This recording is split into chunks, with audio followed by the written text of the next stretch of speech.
murderer, killer. It was in the news. It was bad. And, you try to avoid it, but you can't. And you just think that anybody that sees you, you're the one they've seen on TV.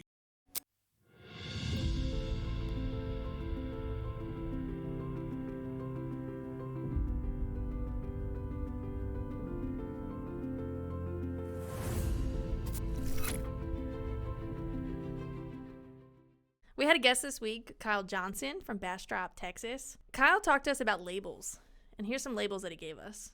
Quiet, college educated, killer, inmate. Kyle spent 9 years of his life, his entire 20s, in prison. And you got to stay tuned to listen to it. It was a really good conversation. We talked all about judgment and curiosity, and let's get into it. Welcome back. Welcome back. Week 2. Week 2, take 2. It's so much fun. We'll have to fill you in on all the fun that we've had. It's been a joy. But you know what? We learned so much. That was a learning experience. I was listening back to episode 1, and we were talking about, there will be technical difficulty. We kind of manifested that. We totally did. I was like, think of all the technical difficulties. Yeah. You know what? We had a gracious guest. We had a wonderful conversation. So on this take 2 version, right, we'll just blend the two, right? We'll just blend the two. So I'm Katie.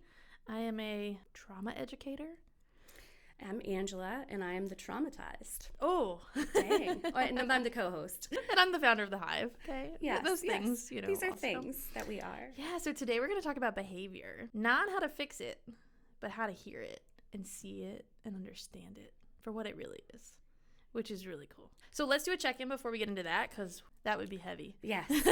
We could jump right in. So last week we talked about that thermometer check-in. How's your temperature rising? And we started to put some awareness to that.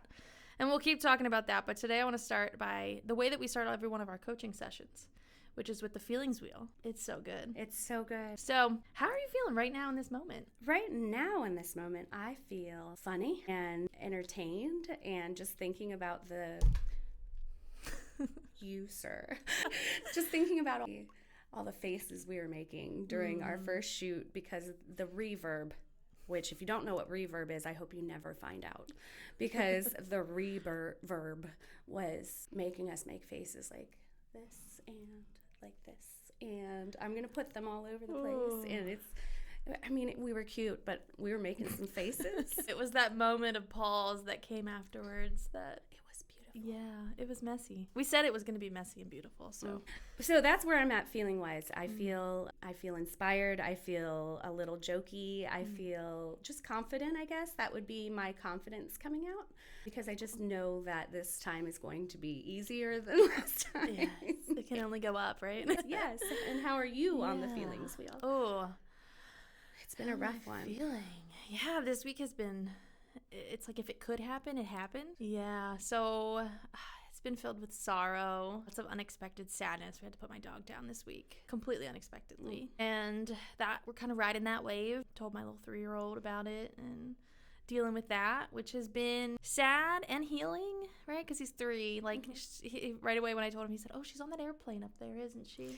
Right. So they just put kind of this narrative to it that allows you to. And it's beautiful. Oh, yeah. It's so beautiful. Feel, not all so serious, right? I love that. Right now I'm carrying a little bit of that with me, for sure. But also, we had a board meeting this morning, so I'm energized. I'm excited about this work that we're doing, and I feel pretty good. So I love it. It's a good energy. We're both on our good energy. High five. Yeah. Oh, we did it. We're going to do that a lot. Oh, wait, hold on. Let's just do this. Where am I? Oh, wait, I'm back here. Ready? I can put in sound effects. Oh my god. So, man, we're definitely feeling the confidence today. It's in the room. It's in the room. Yeah, that's true.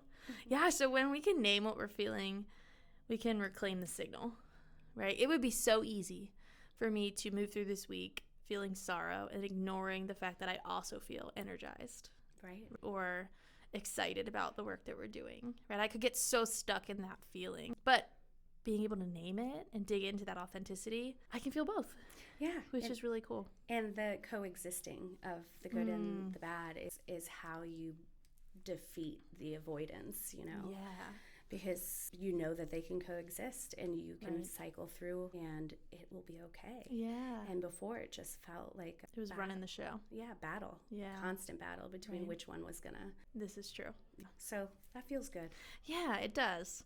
So we're going to talk today about one of my favorite topics because really it runs through all of the coaching work that we do. So many people come to us, especially parents come to us in our coaching program and say, my child has this behavior. Fix it. Yes. You're a parent coach. Fix it. Mm. No, I'm a parent coach. I'm going to talk to you about your behavior and how that shows up because the only behavior you can control is your own. So I always find it pretty fun when parents come to me with these other things because what I'm going to challenge you to see is that behaviors are feelings and feelings are needs, right? So when we see behavior, I'm gonna pull it together. Last week we talked about how Angela, when she first started with us, jumped right in the dirt, right? Mhm. We went right in there. I did. I got muddy. Oh, yeah. Messy. We mixed our soils Well, and yeah. we put some grew together. fertilizer in. But there's this strategy that we talk about, this concept that we talk about, which is the root to bloom concept. And so I wanted to kind of weave those together because the root to bloom says that behavior, right? The bloom, the flower, what you can see, right? That's the flower. The roots are what you can't see. Exactly. And so when we see behavior, we don't see somebody's desires or longings or what they're struggling with or, what experiences they come to the table with. None of those things we can see when we look at a person, right? It's an invisible. It's invisible. Yeah. So often behavior is a survival strategy. Absolutely. It's a cry for help at times, right? It's a celebration. Yeah. It's not a personality flaw, right? It's a message. It's communicating something to us. We all have what we call a nervous system, right? And our nervous system speaks through action. It doesn't have the words, right? So it's all the things that we feel. Right. And so if we stop and we pay attention to our nervous system, when we don't do that, we react, right? We have these behaviors, right? We might lash out at somebody. We might physically harm somebody. We might make a mistake that we can't take back, but that wasn't intentioned. Yeah. An error Right. in judgment. Yeah. It's hard when you're not regulated to make good judgment calls, Yeah. Right. regardless of your past or that's like a natural thing I think of growing up too. Absolutely. So that's why when kids get in trouble so young, it's not a punishment thing. Yeah. It's literally the same thing we've always done. Right. And that's true for our kids too, in a way. Like we were throwing blocks at our mom. Sure. I always share the story. My 3-year-old, right? If we want to think of root to bloom with my 3-year-old, the behavior is him throwing something at me, picking up a toy and throwing it all across the room at me. When Yeah. Owen was that age, he threw a whole water bottle at someone at a funeral. That's rough. Yes, so That's we rough. get it. Yeah. And on the inside, right, the roots of that. For me, a lot of the times it's that I'm eating my phone. I'm doom scrolling, right? I'm in the phone. My 3-year-old's playing, and he wants mom's attention, right? That's the need. The behavior, the only thing that we see is that he threw something at me, and it hurt. And it pissed me off. Yeah. Yeah. Yeah. I mean, that's your knee jerk. Yes. I'm pissed. Like, why? Right. And just as much as he has a nervous system, which says we're activated, right? We're heightened. And so he behaved, right? He picked something up and threw it at me. In that scenario, I have a nervous system too. Yeah. So when something is thrown at me, my nervous system says, oh, we're activated. Yeah. Right. In a lot of ways, that expresses as anger and yelling and, maybe physically getting up and removing something, removing the item or putting him in timeout, whatever the thing is. But that's my reactive behavior. Right. And so the reality is we all have this. And the next layer of this is that when we fall into this trap of seeing behavior, right, we might see that somebody is being difficult. I could label my son difficult or dramatic because he picked up a toy and threw it at me. Or the water bottle. Or a water bottle at a funeral. Whew. But I can't see those complex needs beneath that. And I have to practice catching myself before then I jump to that judgment. Exactly. Yeah. It's that 95%. It's the 95% of your subconscious, right? That's what kicks it in there. Absolutely. Absolutely. And what our brains do, right, is our brains are designed to then label things. We label something because it makes it easier for our brain to digest it, right? Because we're constantly getting input. Yeah. Constantly getting input. More now than ever. Yeah, with social media and technology and all of that, absolutely. Our brain's job is to then understand what we're experiencing and label it as safe or dangerous. And that, in a lot of ways, oversimplifies things. So we make then quick judgments without seeing a full picture. Exactly. So we talk about this because our job isn't to excuse behavior, right? I always say it's a reason, not an excuse. Okay, we talk about mindsight. We'll do a whole episode, I'm sure, on mindsight, right? Oh, Seeing beneath the surface. I love that. It's cool. Our job is to translate it. Why is my 3-year-old throwing a water bottle at, or throwing something at me, right? Why? What could be going on? And you can do this in a split second because so often you have to. And you right? know it as soon as you think about it. Mm-hmm. Dang, I've been spaced out on this project, or I've been watching this live stream, or I've been doom scrolling TikTok. And if you take that beat, that pause, it becomes very apparent very fast. Yes, absolutely. And curiosity, right? Looking at it with that curiosity, which is what we're doing. It doesn't remove accountability. No. It doesn't say throwing something at me is okay. No. But it makes it possible for accountability to play a role. Because accountability says, in my opinion, right, that we're going to take ownership of this, and I'm going to take ownership for how I got here.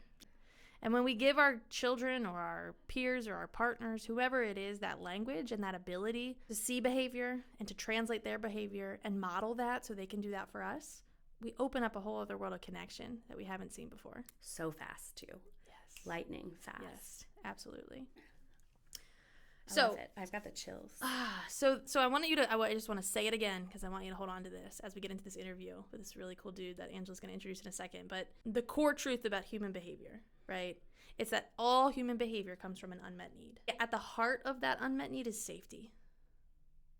Safety means not just physical, right? It means relational, emotional, psychological, physiological, right? When somebody is acting in ways that might appear difficult, their nervous system is detecting a threat. Exactly. They are trying to return to safety in the only way that they know how. And your regulated presence, your curiosity over judgment is going to help them get there. Yeah, it's already starting. I pride myself on I've always been a good mom. I can say that out loud now because I pride myself on being a good mom. My kids will have easier relationships than I had, easier times at jobs, easier times having agency and that sort of thing. Although, even in all of those things that I was doing right, I was not. That part was completely missing because I just didn't have the awareness.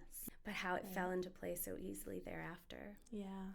It's insane. And it doesn't take much. Oh, see? Right? Oh, I see the goosebumps. Physical goosebumps I can see right now. That's so cool. Yeah, every time we talk about it, it's awe-inspiring because I have an ADHD child. He's diagnosed ADHD. So there are some behaviors that are extremely impulsive and can be aggravating. And I'm sure he's being met with that everywhere he goes. Yeah. And I don't want to be that person for him. I don't want to be the person that makes him think he has a bad brain. You know, I want him to be comfortable in that he has a brain that is... It's his brain. Everybody's brain's different. And there's beauty in that. Yeah. And it normalizes it. That's what I love about this content is that we put it in a way that's so digestible. I mean, this whole topic is going to be about the fact, I already told you, right? Behavior is a need. That's it. If you... Period. Equals. That's 1, it. 2. That's all you got to know, right? I mean, that chips away at creating security for your children, right? By being able to look at them and know that root to bloom concept, right? What I see on the surface. And that's why we got to get this to everybody because teachers are going to encounter your little guy. And if they don't recognize that, it breaks my heart. But last night I followed up. I do want to add that little, I said, what do you feel about your brain these days? Oh, I have a good brain. Yeah. And he said, so do you. I love it. I love it. That's so cool. You can't regulate what you judge. Right? You can't co-regulate something that you judge. So if you put judgment around his ADHD brain, you're not going to be able to co-regulate with him. No, poor thing. Right? So you can only connect with what you're willing to understand. I mean, that's one of the biggest things I've learned, though, is I can only control how I show up. And even though he's had all of these experiences where people have chosen judgment over curiosity, even just one person being able to connect to him like that has changed his whole outlook. In all the coaching I've ever done, they always say it only takes one. One. It only takes one. Be the one. You've been the one for a bunch of people. Well, which is trying to pass the baton. Right? Yeah, trying no, to give the information. you've been the one to help grow that, and it's that dirt. You're not asking them. You're not putting them in a pot and giving them a sprinkler. Yeah. And you are burying yourself with them, showing them how deep to be buried and how to take the nutrients from all around you that you already have. It's cool stuff. I'm still crying. Let it flow. So do you want to introduce our guest? Yes. So we brought Kyle Johnson in. Kyle Johnson and I were in a group together for 13 weeks, and we got to know the worst parts of everyone's story. Their worst decisions, their worst situations, their worst memories, everything. Complete nudity in the behavior department. Yeah. And that, he'll let you know his story. It is awe-inspiring. And so we thought, who better for this portion? He paid 9 years of his life to help others learn this lesson now. Yeah. And that's brave. Absolutely. It's very cool that he can come on here and talk about it. And we're super excited. All the way from Texas. Texas. Our first guest is from Texas. That's super Texas. Cool. We did go through some hiccups. Kyle was very gracious, as we knew he would be. Thank God for Kyle. He's from Bastrop, Texas, where the SpaceX is, which is not a spaceship, apparently. Angela got an education. I did. I love it, though. Give me all the info, because I don't know. I'm not going to pretend that I know either. No, not on the show. I'm the student, and yes. I will continue that role my whole life. Love it. All right. Take it away, Kyle. Kyle. I really appreciate it, and I love. It's one of those stories you don't like to tell, but if it can help somebody, more than willing to put it out there. That's awesome. Yeah, we appreciate that, and I'm sure a lot of the people. I'd love for you in a second to just tell us a little bit about you, who you are, maybe what you've been through a little bit, and I think a lot of our viewers are going to be able to relate and connect and empathize with you, and I think that's what is going to make them feel seen, right, in this platform. Well. Now I'm married with 5 kids. One's almost 19, one's almost 19 months. So very spread thin. I'm a high school sports official also, and have worked in construction, manufacturing, and various other endeavors. So very cool. Me and Angela, we met in class, and it didn't take long for my smart mouth to say something. And I mean, it's a hard story, but I've told it in front of 3,000 kids, so it can't be. Let's hear it. I'd love to hear your story. All right. So in 2002, September 2002, me and my buddy we were in college, and we decided to throw a tailgate party at the big university.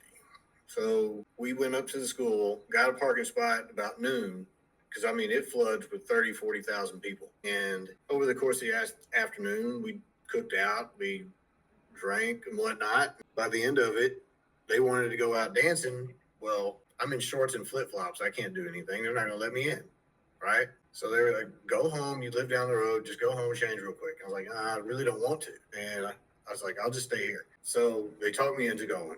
And I go home, I shower, and I leave.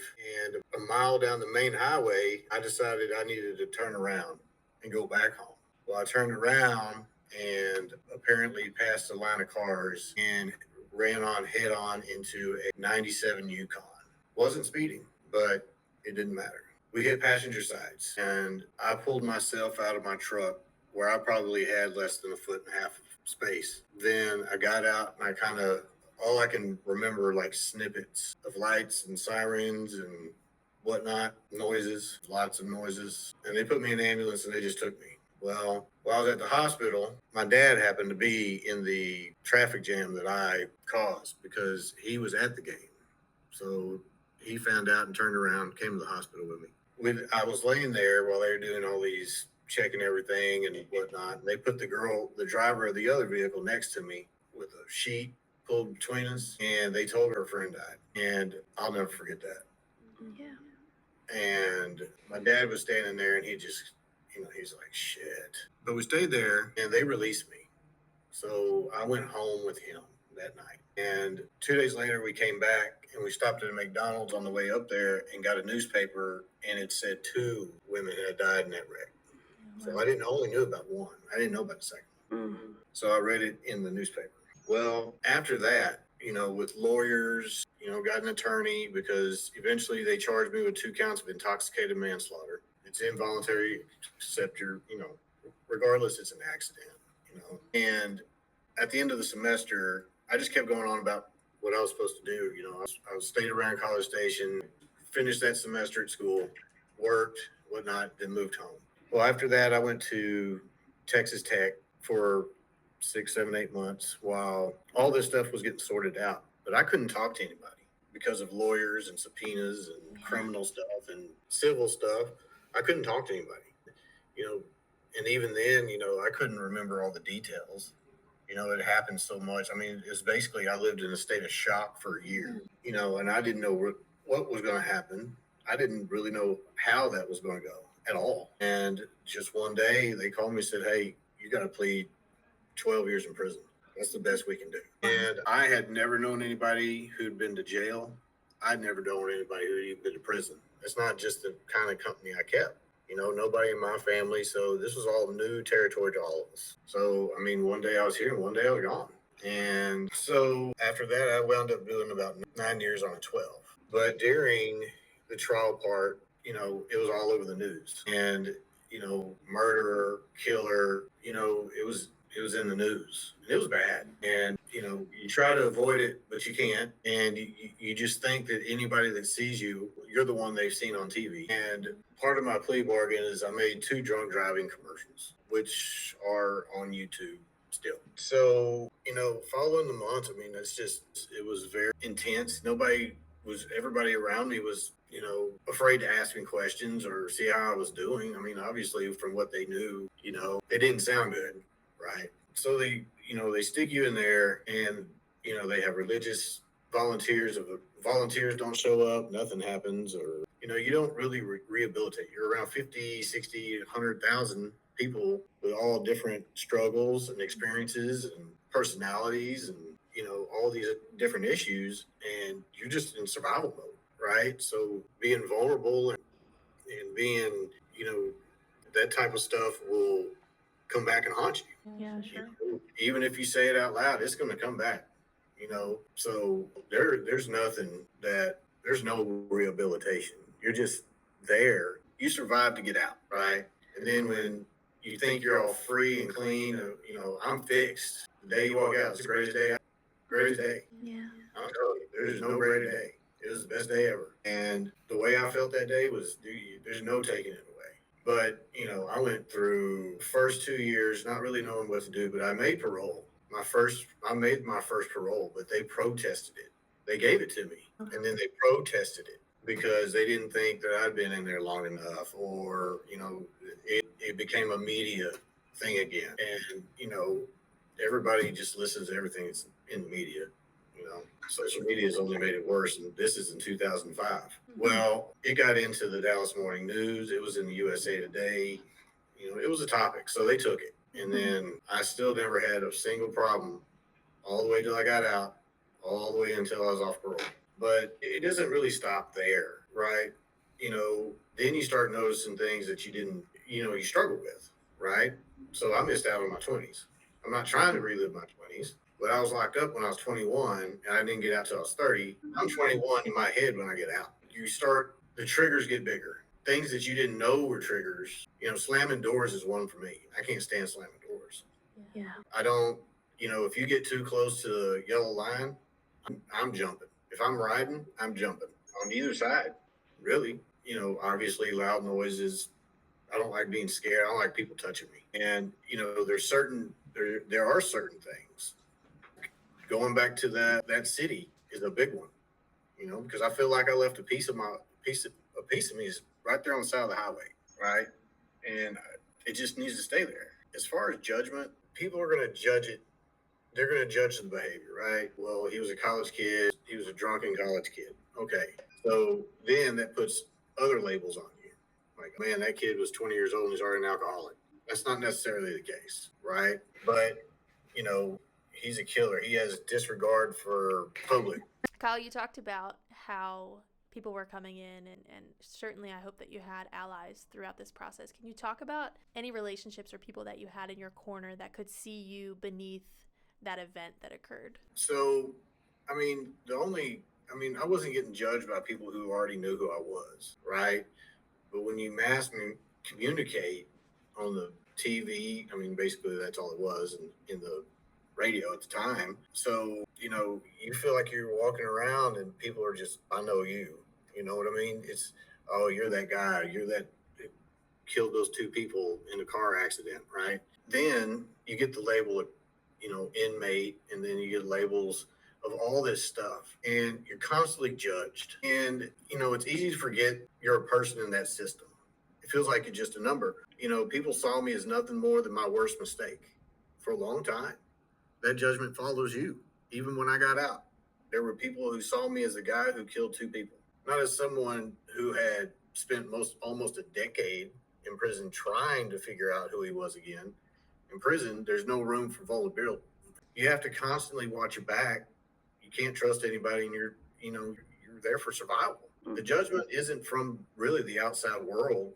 It's internal too, and you begin to question if you're worthy of forgiveness or worthy of this guilt or even worthy of a second chance. And it just doesn't disappear. Mm-hmm. And then you go into the rest of your life, right, still kind of feeling that way. It's going to affect every relationship you have, every decision you make, So, I mean, that's kind of how the judgment part. Kyle, what I'm wondering, though, because I had a different experience with trauma and that sort of thing, and my own reasons for self-doubt and not really knowing who I was. But what did that feel like coming out of that? Did it take so much time that it was frustrating? Did you feel like you were up against the world at times? I'm sure. How did that play out for you? Just kind of finding out who you are as a person and a father and a husband and, a coach and you name it. Rewriting that internal narrative. Mm-hmm. Yeah. And that's a really good question. Being called, you become how you feel, right? You feel like if you keep hearing it, they're right? And then you put yourself in this place where this is all I'm going to be known for, right? People will look over that you were a good dad. People will look over that you were doing this right over here, but one big mistake that affects somebody else, that's just going to live with you. But it's coming out of it. I mean, 6 months ago I was in a bad place, and not being able to find jobs, that was a big one. And you're constantly getting denied, saying, okay, well, we'd like to hire you, now we got to do a background check. Well, this is what you're going to see, and if you don't like that, I mean, there's nothing I can do about it at this point. But I can prove you wrong. It feels like you're constantly trying to prove yourself in your head because it doesn't feel like you're getting a chance. You're already down, and somebody's just still kicking you. I mean, how many years has it been? I mean, that was my question. My wreck was 23 years ago, but I didn't get out until I was 30. So I've only been out 13 years. So this whole phase of life where I should have been, what I should have been doing in my 20s and learning, I've been dealing with it, all that stuff, plus not fixing whatever happened 20 years ago. So all that stuff built up. And then once every little thing in the world felt like it was falling apart, it's just like, maybe I wouldn't feel like this after my wreck if I wouldn't have had a wreck or did this or did that. Maybe in February, prime example, my daughter was in a wreck in the same town and she got pretty banged up. And I never went down to the hospital because I didn't need there to be another problem. And because I go into like a full-on panic attack while I'm there. But trying to relearn, and you feel like you're failing all the time. And you just keep your head, well, all these things that you've been hearing all these years about you, you think that every single person around you thinks the same thing, even though they have no idea who you are. And you just think that person may have done it too. I just don't know, but it hurts because we care, right? Because I know I'm not that, but it's hard when that's what you've heard a lot, and then people, I've talked more about this wreck this year than I have talked about in 20 years. And I should have been doing this a long time ago. So we talked about behaviors are feelings and feelings are needs. And what's coming up for me listening to you is a big glaring question of what did you need in those 9 years that you were incarcerated? I'm curious how you showed up in that environment. Well, I'm a very quiet individual anyway. And you don't have to put on I'm a hard guy act as much as everybody thinks you do, right? Or you don't have to. I'm very quiet.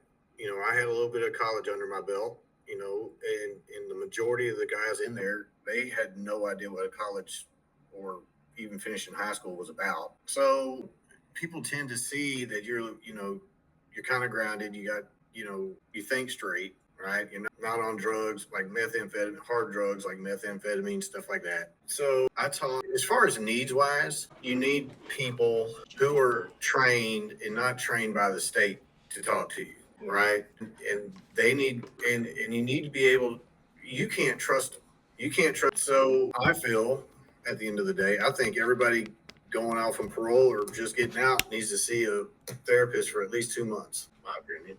But as far as the way I read a lot. I read a lot of nonfiction. I read a lot of fiction. I read a lot of history books, science books, all kinds of stuff. I just put my head down and was quiet, but I got along with everybody, right? But you still have to tiptoe around everybody's feelings. Once you kind of figure out, you don't let somebody into your circle, into your own little bubble until they've passed every test that you think they need to pass, because you just can't trust them. But you do need these people, everybody, all they're going to do is complain, right? So if you set somebody up with, out of every dorm or whatever, every dorm has one person, all they're going to do is complain about this person, that person, this person, and they're not really even going to talk about themselves. And it's really hard to focus on yourself when you're surrounded like that all the time. And it's hard to pick and choose which issue you need to work with. I mean, I felt like I didn't really even think about my rec while I was locked up because I was too busy worried about other stuff. So what do you want people to understand about accountability and you being more than that worst moment? What do you want people to understand after hearing your story? Accountability is crucial, and I've taken my full responsibility for what happened that night. But I want people to understand that accountability doesn't mean you should be defied by your worst moment, right?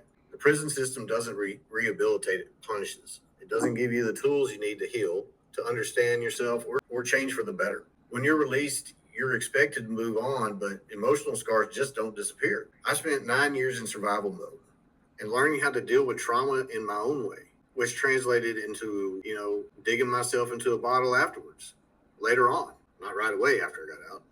A couple years later, I struggled with addiction. And, I'm more than that one mistake. And I'm more than that one label they put on me, but it takes time, patience and support. My family has been very supportive. My mom, my dad, they all know. I mean, my mom or dad came and saw me every weekend while I was locked up for almost 9 years, one or the other. So, not everybody has that though. If it deleted everything because it died, I just hope we have pass away. What an amazing interview. His story. I could watch it 1,000 times. Me too. So many things in there I want to talk about. I love that. And that's that curiosity. Yeah. Look at you modeling. Ooh. You think about what Kyle was talking about, and you could feel it with him. The amount of empathy, right, that I was, woo! Yeah. It's getting heavy in here. Yeah. Because I can totally relate. And that feeling of judgment and other people's language becoming your inner narrative. It's that piece that we could have all been, Kyle. What I'm really sticking to and what I'm really getting out of this is, regardless of the decision he made or the behavior that was portrayed that caused him to make that decision or whatever. Yeah. That is a decision we've all made.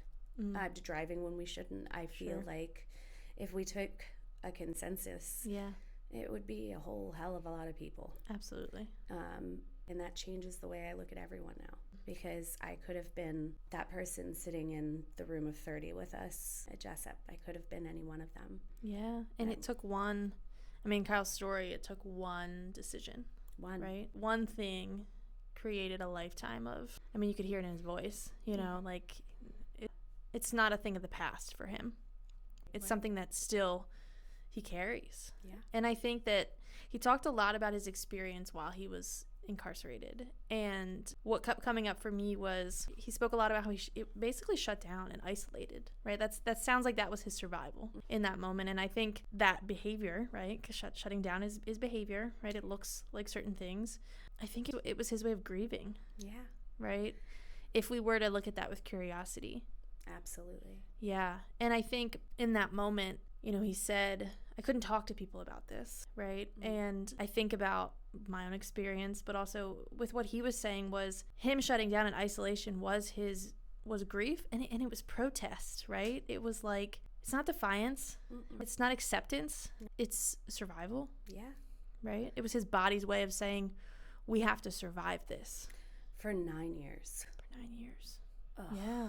Heavy. Yeah, and I think what he talked about a lot was that judgment piece. Yes. Right, and the reality is judgment. When we put labels on things, when we respond with judgment versus curiosity, it strips somebody's identity. It really does. It says, I don't care who you are who I think you are, right? Or who I think you should be. Yeah. And how many ways does that apply to every situation when you have any type of relationship with anyone? Yeah. Literally. Right.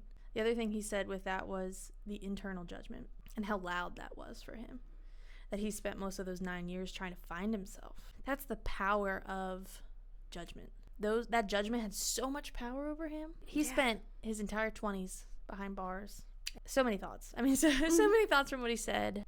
People saying, I know you, or you're that guy, right? That label and that judgment creates that internal narrative. And for him, he said, right, he got out of jail and he turned to alcohol. Yeah, because he felt like everyone he met, no matter if they knew or didn't know, would just think that about him because that's what was reinforced all that time. Yeah. You know what we didn't ask Kyle that I wish we had? What are his roots, right? The thing that we didn't get to see, I think, so clearly is what did he dream of? He said he was a college educated, he was in college, right? So what do you want to be? Yeah. Like, who's Kyle? We talked a lot about, how he was judged and who the media and the community and the public maybe, who they thought Kyle was. But I want to know who Kyle is. He talked so much about a lack of rehabilitation, right? He said prison's not about rehabilitation. It was about survival. But so good. I hope he does something with it. The other thing he said, right, kind of at the end was, we said earlier it takes one. It takes one person, mama, right? It takes you to show up for Owen and see him in a way that tells him your brain is beautiful, right, and intentioned. The power of somebody saying, I see you, and I believe in who you are, who you're becoming. And Kyle said that what stood out to me so much was that he needed that inside. Maybe he still does, right? Yeah. He needs that inner language to be able to say, yeah, Kyle, I see you, right? I see me. Yeah, and not for what you've done, right, but who you are, where your roots are. What you need. I did hear him talk about his parents, which I think was probably his saving grace through a lot of that. It sounds like they were very supportive, offered him patience and support. And I imagine his family today, does all of that for him as well. But the power of being able to do that for yourself and seeing your own sense of worth, that you're worthy of that. Right. That you're worthy of being seen. Right. Yeah. And I think that's what the interview is. I think this will be one of many that you'll see Kyle. Let's bring him back. I'm already ready. I'm more conversation to be had. Yeah. So here's the thing, and Kyle's story, I think, paints it perfectly, right? The nervous system, we talked about that. It doesn't ask for permission to shut down. Kyle's body wasn't like, hey, should we shut down? I can relate to that. Yeah, right? It just does it. It does. And then behavior takes over. We are operating out of that 95%. And now the 95% is coming from this lens of judgment, not curiosity. So, take a deep breath. Take a deep breath. That's showing up so much for me right now. Yeah. So I'd love to continue this conversation with Kyle. I'd like to offer people who are listening an opportunity to think about this for themselves. And, I'll just give you a quick example, but fill in the blank with your own.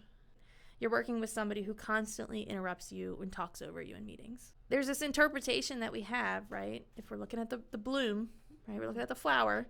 This person is rude, controlling, self-centered, entitled, right? Bossy. What about this new translation? I'm going to lay this one on you for a second. Maybe they have a fear of not being heard. Yeah. Maybe their nervous system has a sense of urgency, an unmet need for validation. And to be able to give that to someone feels a lot better than taking it. Yeah. Somebody that's rude, controlling, and self-centered and entitled. And looking at that person and saying, maybe they've had an experience that said, right, you don't get to be heard. And so then they show up and they demand to be heard. But, we talked about it in coaching this week, that imagine a world where we walked around and we assumed everybody was well-intended, right? Yeah. I mean, how beautiful. I mean, it would solve so many problems. Just that, yeah, right? Like just this inherent nature that the way that you're interacting in the world, the way that you're behaving, comes from a place of inherent good. You can only do the best that you know. Now I'm looking at this person in the meeting and I'm like, wow, I want to give her a hug, yeah. right? Yeah, how can I support How them? can I support this? And that's curiosity over judgment. So that's an example I think anybody could relate to.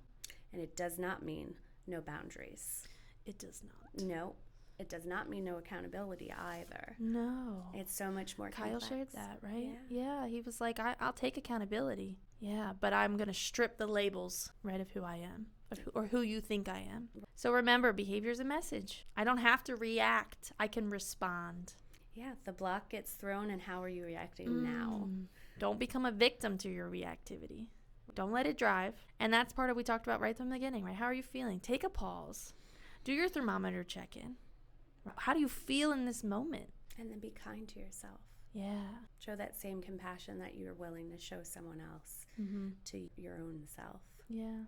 And there goes the chills. Goosebumps are back. Yeah, so I guess we can end it off saying, if you've been judged for your behavior, this is a reminder. You're not your reaction. You're not your biggest mistake. There's so much more. And if you've been if you've judged someone else, which we all have, we talked about that earlier, our brain, it's not something inherently wrong with us, right? It's kind of how we're built. 95%. Yeah, but it's an awareness, right? So this is your invitation to pause. Ask, what were they trying to say underneath of that? What is that behavior trying to communicate to me? For Owen, it was, I am bored. Take this water bottle. Right? For Tucker, it's, I need your attention, Mom. Put the phone down, right? This water bottle is now a ball. Yes, right. Well, thank you for joining us for week 2. Yeah, this was fun. Take 2. Yeah, so let's move into this week. We're taking a pause, right? Thinking about what's underneath, and we'll be back next week. Cool. Perfect. High five. Hold on, wait, hold on. Am I the wrong way? No. This way? Wait, no. It's because we're on opposite sides now. Yeah, because we put our... Yeah. Okay, ready? You have to go all the way into the wall. Yeah, there you are. Smack, smack, smack. Cha. I don't like it. You're adorable. Deal with it. Ugh. All right. Let's do it. We're doing it.